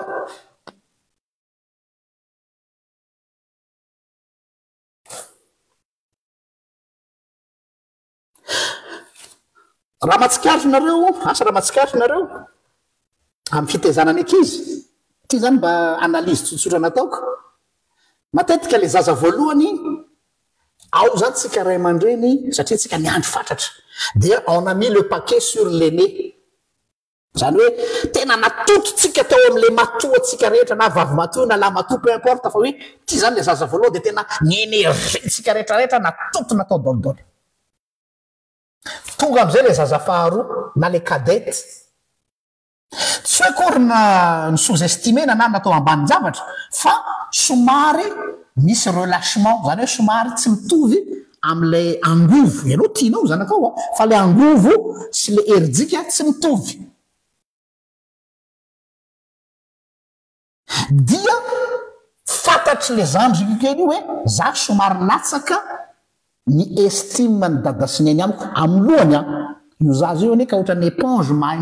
tonga de i détecte tout e de zao izy tsy andeha hitaky aminao hoe mba tia voatra ny ria fa il va jouer avec ça tandremo fa io zaza io maranitra il va jouer avec ça dia hanao enfant terrible kely izy dia am'izay fotoana zay ianao a mba afahanao se rattraper miezaka am'izay zanao mila mba andao tsika ezaka kely mba mila na fa lasa ohatrany se sentir délaissé le zaza mba afahanao se rattraper de sosotevanao le zaza zay ny heverinao fa afahana micalmer an'le jeu sosotenao tena ampiatahina be mihitsy tsisy ohatry zany sosotenao le zaza de rehefa ny sosotenao izy ny zarinao sosotena mba ahafanao manetsina ilay heverinao fahabangana teo aloha de ina ny vokany dia mis'impose am'izay izy de tena atsiarovako mihitsy ilay tantaran'ilay fanoarana le zanakadala ireo zanakadala anankiroa ka ilay kade ty zany totam-panomanana nyity fampianarana ty avo tonga saina nyity fanoarana ty tsy mbola nahitany io amin'io angle io a fa eto-panomanana nyity fampianarana ty nahita hoe enjana be le fahendrenjesosy nanao an'iny fanoarana fa kay tena ao anatin'ny fanoarana io daholo ny spirituelle éducation sociale tout est là zay le hoe la parole de Dieu est riche mais il faut l'explorer à fond il faut l'explorer à fond de nandinika an'lay fanoarana ny am'le zanakadala de hoe ary zay zany nahatonga an'lay zanakadala faharoa anankiroa zanakadala lehilahy matoko zanakadala za zany mamaky an'iny ireo zanakadala anankiroa ndray le zanakadala voalohany nieritry nanatoetsainy pikarama hoe mila karamaina hoendry de am'izay endry tsara fa tsy mitrifana zany hoe le dala mijanonao io zany efa te handeha fa mila tambatambazona sao de handeha fa le zanakadala anankiray faharoa dia se sentir satria zany hoe zanaka re de i zany afaka manao zay tiany tanareo satria sosote de afaka anao zay ty de eto ty ny lovako fa za handeha c'est tena tsy tanareo hoe caractéristique ny enfant gâté pourri ve zany c'est ça l'enfant gâté pourri zany hoe azo everina fa sosote be io zazy io to ty dao ny fananako za handeha le père est fragile le père est faible il laisse partir lasa le zaza ina ny vokany io le izy zay zany le enfant roi dia rehefa tsy vao récupérer ao anatin'izay enfant roi zay le zaza de me grave ohatrany hoe aretiny io zany de memisolotra le aretiny zany hoe memiombo tsy vao récupérer ao anatin'izay le zaza de lasa enfant tyran ndray izy mbola tsy enfant Dieu fa enfant tyran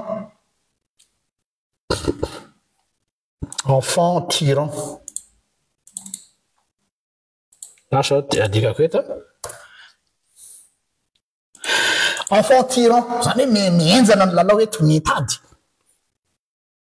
zany hoe rehefa avelatsika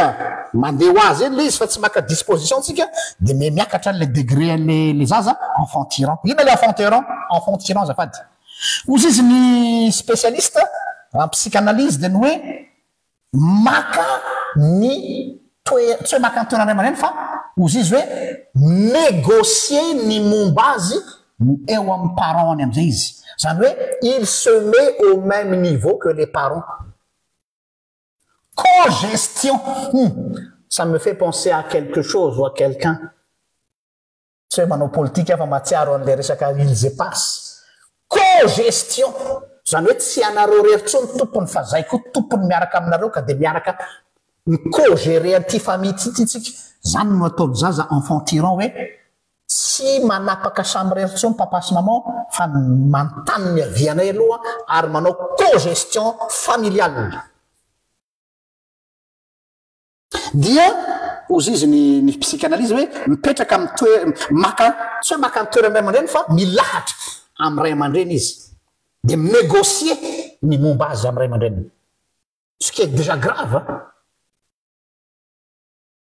ny tia natao izy dia hiimposer ny désir zany hoe mes désirs seront des ordres ou imposer ny am'izay ny désir rehetrarehetra io no lazay ny professeur Philippe Duverger pardon c'est la loi du désir ozy izy Philippe Duverger apetraka eto ilay fanazavana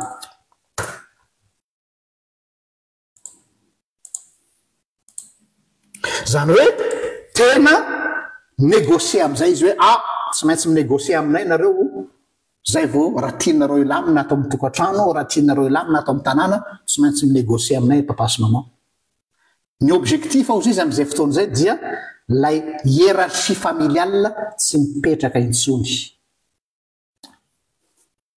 Inona ny mahatonga an'io enfant tyran io? Misy maromaro mety ho antony a, tsy ho voalaza daholo fa ny azo lazaina mbana anankiray dia ity. Mety ohatra zany raha sendra zaza anankiray marary tsika, zany hoe misy zany amin'ny ankohonana ankizy anankiray tsy salama, dia manana taizana aretina izy, na ataontsika hoe maladie grave na tsy dia grave ara fa manana maladie mitaiza particulier le zaza, dia tonga am'le tentsika hoe ny marary andrianina, dia ifanarahany ray trano hoe non marary be le zandrikely dia tsika mila miafy kely, mila mandefitra kely fa ranona marary no mila omena fafampo, ce qui est normal. Tsy isy faharatsiny zany mihitsy fa izao eo am'izay zany le zaza anararoatra izy hanao karazana chantage affectif hoe za spécial, za no midicté ny cadence sy ny rythme atao trano, ary io dia tsy hanampy an'ilay ray aman-dreny mihitsy ary tsy hahatsara an'ilay zaza koa ny fiheverana an'izay. Zay karay misy kanaiky faharoa koa mety ataontsika teo anivon'ny fianakaviana eo amin'ny ankizy zanakareo 3-4 na 2 ara, dia ty anankiray ty craque be,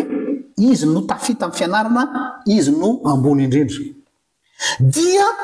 lasa ohatrany hoe izy no manao karazana chantage ihany koa le hoe satria zaho no tafa, satria na mahay na manambola, misaka fananam-bola koa dia mitady anjakazaka eo anivon'ny fianakaviana eo amin'ny ray aman-dreny izy satria izy miavaka par rapport andreo, zany hoe dans les deux sens zany. Dia rehefa apetraka am'izay toeran'izay izy dia mievy tena savady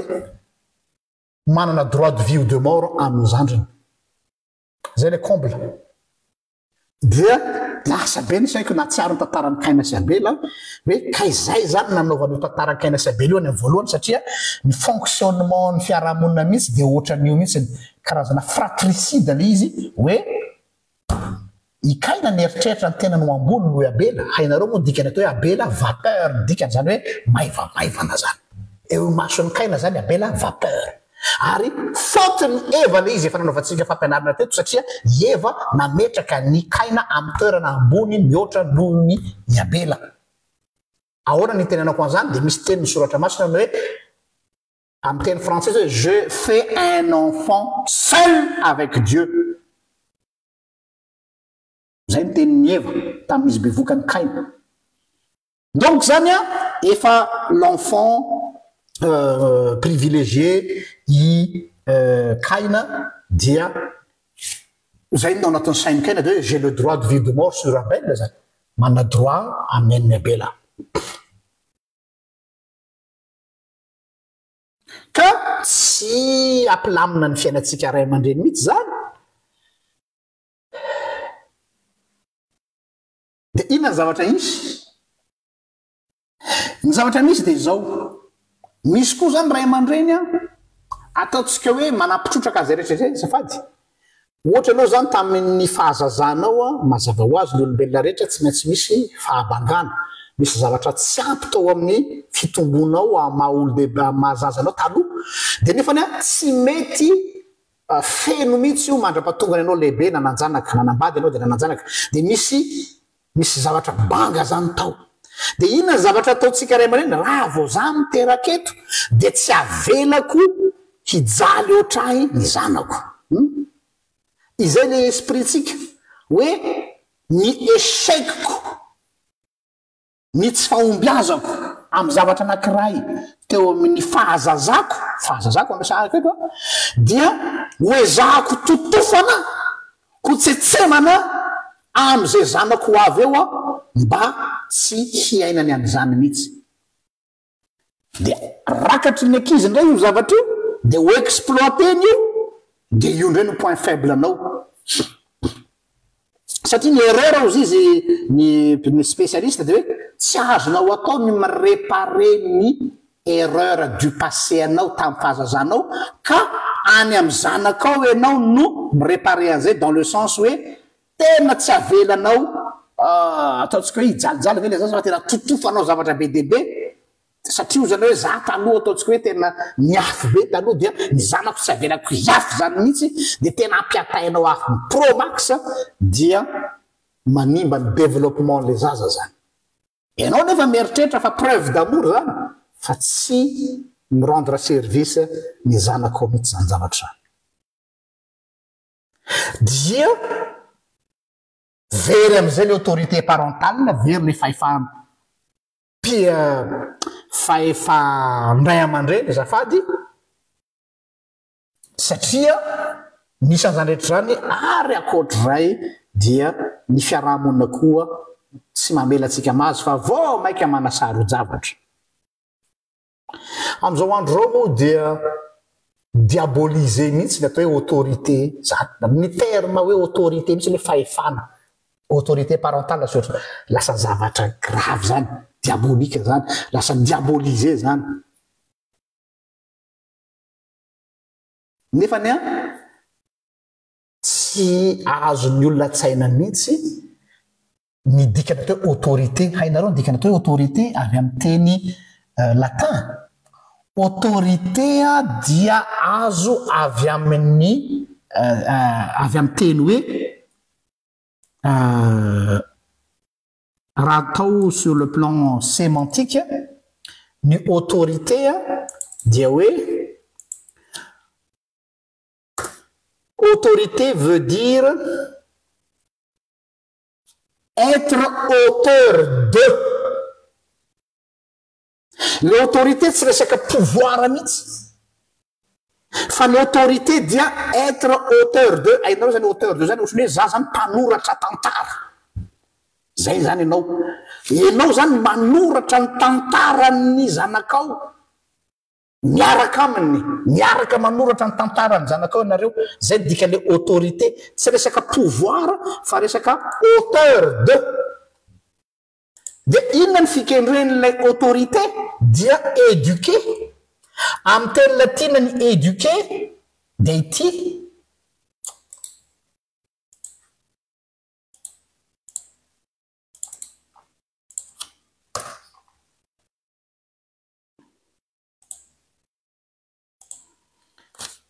ny éduqué dia hoe exducere asa aloha ivoaka tsara zay éduqué exducere lay ex zany dia hoe apprendre à mon enfant d'aller dehors asa raha azonareo izy zany hoe enao zany auteur miara-manoratra aminy zany auteur zany mpanoratra dia ao anatin'le fanoratanao ny tantaram-piainan'le zanakao dia inany tanjona ianao zany no mitantana azy mampianatra azy ivoaka ny velan'ilay ankohonana zany hoe ahoana ny atrehany izao monde ivelan'izao donc zany a mila éduquena izy ivoaka n'ilay cocon familial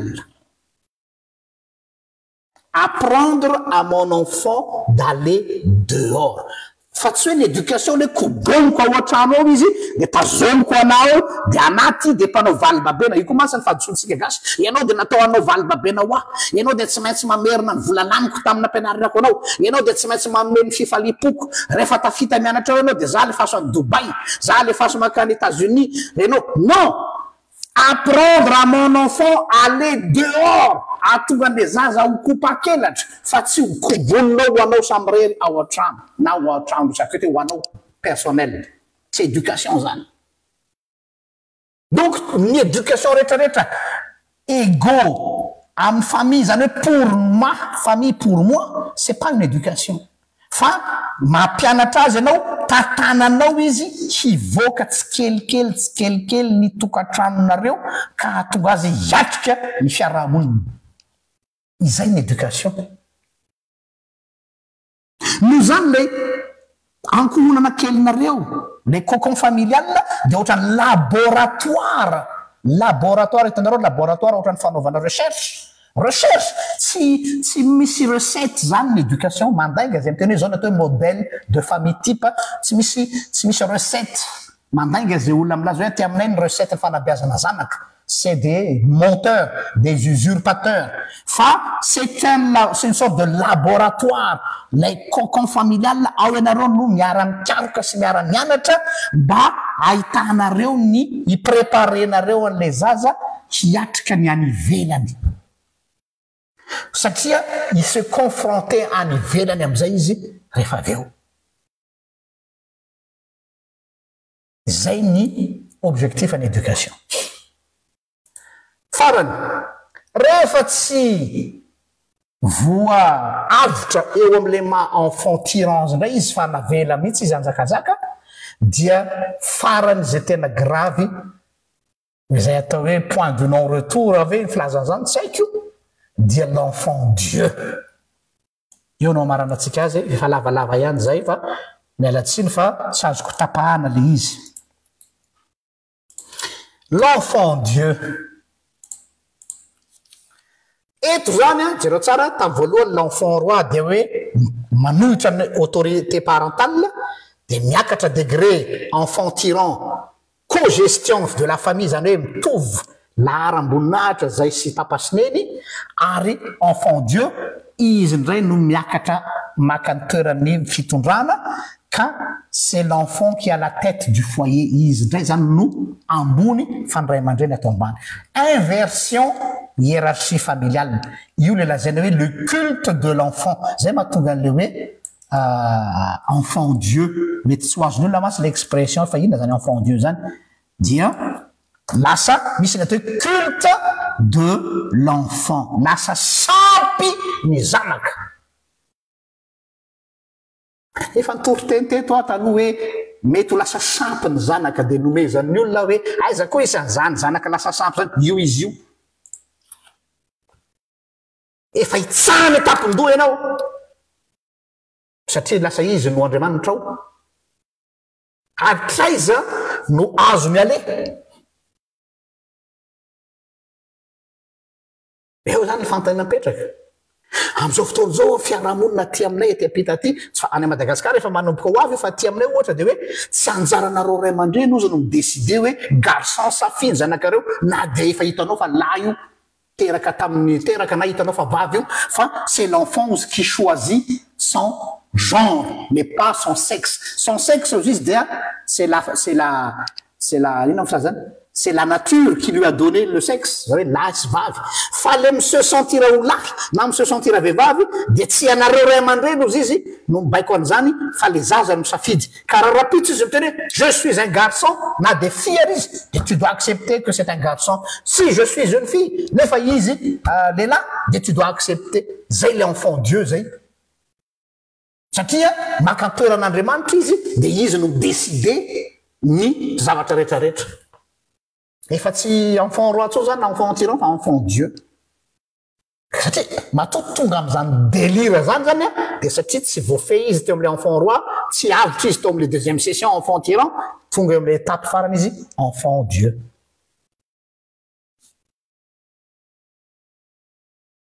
Zany hoe ao anatin'ny système de pensée an'io zaza io zany a dia tsy hoe hanohitra fotsiny ray aman-dreny sy ny rafitra sy ny sisa fa tena te hiaina amina tontolo hafa mihitsy izy. Tontolo miala amin'Andriamanitra. Miala amin'ny le fitenena hoe ny foi ny loi. Amina fiarahamonina amoral fa tsy fiarahamonina immoral. Le immoral masy dia hoe manao zavatra contraire ny moral fa amoral zany hoe fiarahamonina vaovao miforonony ao anatina bulle izy. Fa fiarahamonina miforon'ny sainy izay azo manokana ka midégageny ao anatin'izany bulle zany a ianao sy ny ankohonanao fa izy manany bulleny manokana. Dia rehefa hitany fa io ianao fa mitala ao aminy, io ianao fa tsy mahazo azy intsony dia ampiasainy amin'izay atao hoe chantage affectif tonga hatramin'ny fandrahonany hoe hamono tena. Eo matsy le herim-pamoretana hamono tena mba hahatonga anao hiforotra amin'ny exigenceny dia zao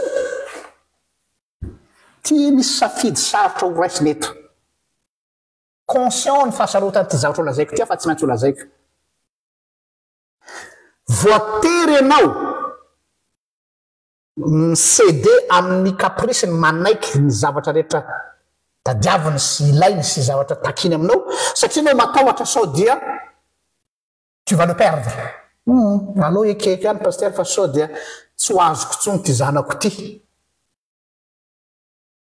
zay le raisonnement nao ok fa ny zavatra dininao anankiray ray aman-dreny malala isa dia ty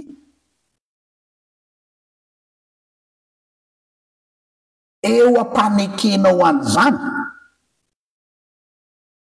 dia tu l'as déjà perdu pour toujours averiko eo ampanekenao an'izany dia tu l'as déjà perdu pour toujours donc choix tsy maintsy isy perte eo fa karazana perte inona no safidinao perte vonjy maika mety ataontsika hoe tsy mifampiteny ianareo tao anatin'ny fotoana voafetra na amatonany hoe tena tellement zany tena nisy clash familiale dia ozy anao hoe tapaka ny tady tsisy ifandraisantsony za sy ny zanako ok fa iny perte limité avy ny any taona any volana ny zanaka foana havako foana ozy le pira zay ny raha mifanatona fa le anankiray hoe mety mifakahazo be nareo mety tena hoe mpiakama be nareo copine maman sy ny zanany copain papa sy ny zanany fa izao tu l'as perdu pour toujours very tanteraka ny fanahin'le zaza very tanteraka tsy azonao tsony izy fa tena nareo nefa ny mpiakamaboniny safidio ary le perte zay tianao c'est un choix difficile à faire oui je le reconnais soit ianao misy perte pendant quelques années tsy mifampiteny averiko kely fa tapaka ny correction teo hoe soit ianao miassume an'le choix voalohany le hoe perte ny amin'ny fotoana izay niarahanareo dia tsy miaraka tsony nareo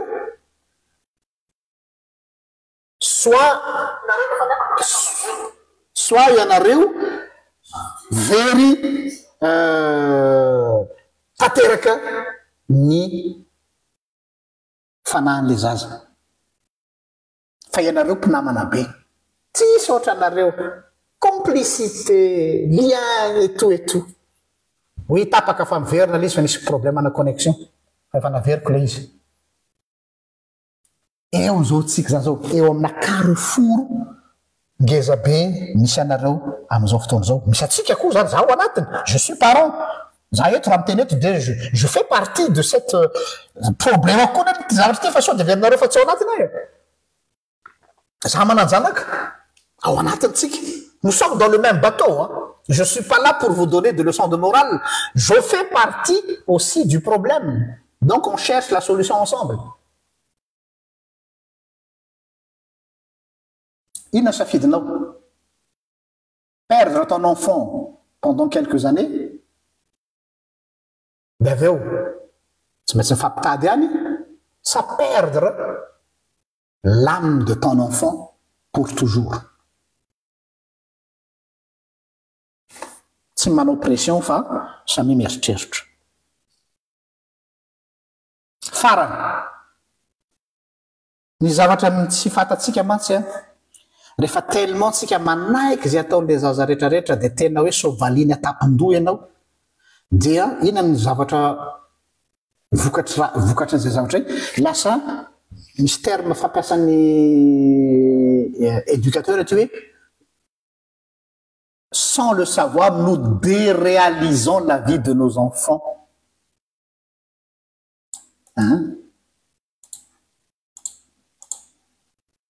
ty le izy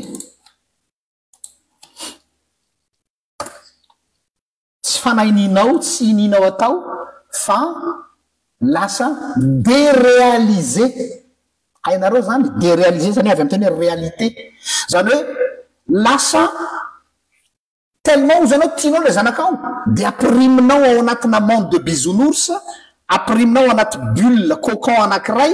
dia tsy miatrika ny réalité de la vie izy fa saritsarina fiainana no omenao azy satria ka tiako loatra ty zanako ty dataposte de novembre de mila arovako be tsy mirendre service ny zanakao ianao manao an'izany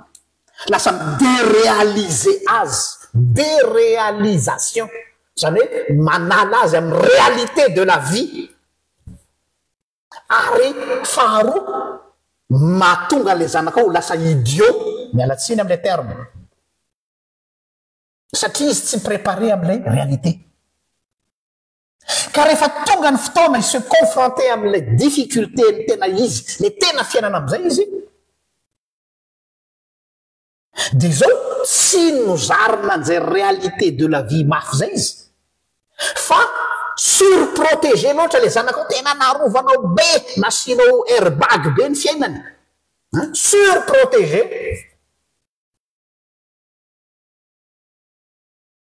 de ina ny vokany natianao natoino io zanakao io arovanao toino io zanakao io ataonao daholo zavatra tena hoe mandady aminy anao tomponao izy lasa andriamanitra ao kely izy tu oublies quelque chose crucial phrase na publicité ny mpanao service funèbre ty aminay izy tu es inoubliable mais tu n'es pas éternel averiko tu es inoubliable hoe tena tsy adiniko zay reniko zay tena tsy adiniko zay dadako zay tena tsy adiniko zay dadatoako zay tena tsy adiniko zay renibeko zay tena tsy adiniko zay dadabeako zay ok inoubliable irremplaçable mais pas éternel ino andikany rehefa tsy éternel ianao ka rehefa tsy hoe otsony ianao cet enfant io zanakao tena no tompoinao ohatra an'Andriamanitra io nataonao ohatra an'Andriamanitra elle va se casser les dents elle va se casser les dents satria zay izy vao hiala an'le bulle familiale zay izy vao miala an'le cocon familiale zay izy vao miala an'le monde de bisounours fa tonga de choc psychologique hoe ay ve le monde réel tsy le monde tao amin'ny papa sy mama fa tena hafa mihitsy nefa tao amin'ny papa sy mama de tout est rose satria tsy nieduqué izy ina l'éducation sitsika teo exducere ex zany apprendre à sortir de la maison fa izy nidinao tao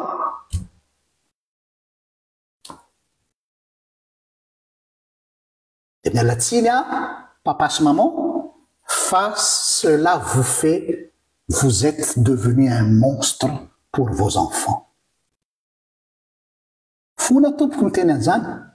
tsy hoe kory se permettre vous êtes un monstre pour vos zany hoe nanimba le zaza ianao nieritreritra fa fitiavana azy zany fa ka ianao nanamotika azy zay zany niteniko farany tandremo le retsy aiza ho aiza ny étape misy any zanakatsika eo amin'ny enfant roi tandremo sao de mivadika enfant tyran fa rehefa tsy voatanareo de farany enfant Dieu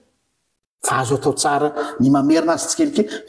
laboratoire ao ali tokantrano tsy misy recette miracle tsy misy menu magique fa la famille c'est un laboratoire zay ny rahantsika eto za koa ao anatiny concerné ao de nizarako aminareo zay mba kely fantatro de engane mba hitondra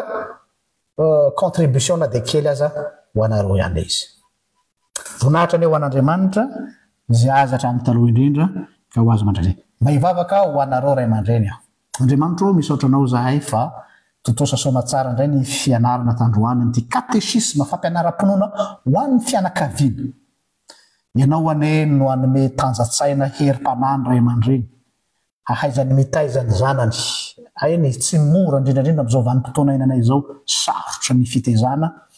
ary na izahay koa aza dia miambakavaka mitsapatsapa etsy sy aroa fa ianao ilay mpampianatra mahay no hanomeanay ny fahendrena rehetra ny anaranao Jesosy amen. Zay ragnandria ianana tsiny ny fatapahan'ny connexion ngamba tato amin'ny YouTube fa mbola ho télécharger atsika dia averitsika ny version YouTube rehefa amin'ny manaraka. Velomary samita in'Andriamanitra daholy.